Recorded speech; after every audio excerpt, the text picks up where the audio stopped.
Husband বাড়ি না থাকলে এক সমস্যা, থাকলে আরও এক সমস্যা। এই দেখো, কফি করে নিয়ে গেছে, বাট যেখানকার জিনিস সেখানে রাখা, ওর কুষ্টিতে লেখা নেই।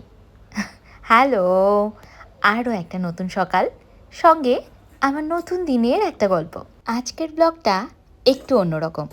ফেসবুকে না বহুবার এই প্রশ্নটা পেয়েছি, এত ছোট বাচ্চা নিয়ে এত সুন্দরভাবে পরিপাটি করে গুছিয়ে কি করে থাকি, তবে সেটা নিয়ে কোনো দিন কোনো ভিডিও বা ব্লগে আলোচনা করা হয়নি। সেদিন এক পরিচিত দিদির কাছ থেকেও এই একই প্রশ্ন জানতে পেরে মনে হলো, চলো আজ তোমাদের সাথে একটু গল্প করতে করতে সেইটাই বলি। ঘর সাজানোটা না আমার একটা ভালোবাসা, নেশা বলতে পারো। খুব ভালো লাগে। তবে ওই এক গাদা খরচ করে ইন্টেরিয়ার ডিজাইনিং করে পুরো ঘরটাকে বদলে ফেলে খুব আর্টিফিশিয়ালভাবে থাকতে কোনো দিনই আমার পছন্দ ছিল না। নিজের হাতে একটু একটু করে পছন্দসই জিনিস কিনে আনবো, সেগুলো সুন্দর করে সাজিয়ে রাখবো, এইটাই বরাবরের চাওয়া পাওয়া ছিল। তবে সমস্তটা এখনও পূর্ণ হয়নি। এই দেখো, এখনও আমরা অর্গানাইজারে জামাকাপড় গুছিয়ে রাখি, আলমারি সেভাবে নেই। হ্যাঁ, একটা ওয়ার্ড্রোব বানানোর কথা ছিল দেয়াল জুড়ে, কিন্তু আমার প্রেগনেন্সি নিউজ আসার পর সেটা আর হয়ে ওঠেনি। তারপর বুড়ো এলো, ছোট মানুষ, ওকে নিয়ে ঘরের জিনিসপত্র সরিয়ে এই কাজটা করে উঠতে হবে ভাবলেই একটা ভয় হতো। তাই সেটা এখনও সেই না বানানোর লিস্টেই পড়ে আছে।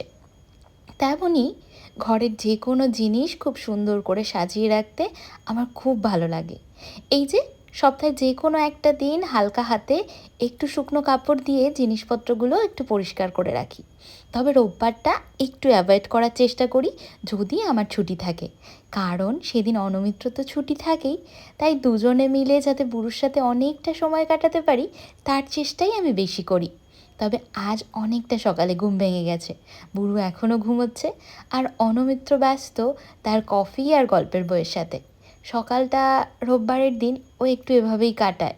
সারাটা সপ্তাহ হসপিটালে যেভাবে বিজি থাকে, আমিও আর কিছু বলি না। বুড়ো উঠলে পরে তারপর ওর সাথে অনেকটা সময় কাটাবো। এইভাবেই আমি ঘরের যত্ন নিই। এই যে যেসব জিনিসগুলো খাঁজে খাঁজে নোংরা জমে, সেগুলো একটু ভালো করে পরিষ্কার করার চেষ্টা করি, যাতে ড্রাই ডাস্টের কোনো সমস্যা না থাকে। আর ছোটো বাচ্চা থাকলে তোমরা তো জানোই, একটু পরিষ্কার করে না রাখলে একটা চিন্তা সব সময় থাকে, এই বুঝি এটা ধরে মুখে দিয়ে দিল, ওই বুঝি ওটা থেকেও শরীর খারাপ করে যাবে। সেসব কথা মাথায় রেখেই হাঁটতে চলতে জিনিস গোছানো আমার একটা অভ্যাসে দাঁড়িয়ে গেছে। আর যারা বাড়িতে অরিজিনাল প্ল্যান্ট রাখো তারা তো জানোই, গাছে সপ্তাহে 1-2 দিন একটু ভালো করে ড্রাই ডাস্টিং না করে দিলে ওদের পত্ররন্ধ্রগুলো বন্ধ হয়ে যায়, আর ওরা ততটা সতেজ থাকতে পারে না। এইভাবেই ওরাও সতেজ থাকে, আর বাড়িঘরও আমার প্রাণোচ্ছল থাকে। আর টাইম ম্যানেজমেন্ট, ওই যে রান্নাঘর থেকে বেরোনোর সময় দিয়ে গেছিলাম ভাতের জল বসিয়ে, কাজ সারতে সারতে ভাতের জল ফুটে গেছে, এসে চাল দিয়ে বাকি 2-একটা কাজ সেরে এইবার গিয়ে একেবারে ফ্রেশ হয়ে স্নান করে বেরোবো। তারপর রান্নাঘরে এসে ব্রেকফাস্ট প্রিপেয়ার করব। এইবার তোমরা আমাকে জানিও আজকের ব্লগটা তোমাদের কেমন লাগলো। আর যদি ভালো লাগে please do like, comment, share. আজ তবে আসি, কাল দেখা হচ্ছে সানডে স্পেশাল সেই ইংলিশ ব্রেকফাস্ট নিয়ে নতুন একটা ব্লগে।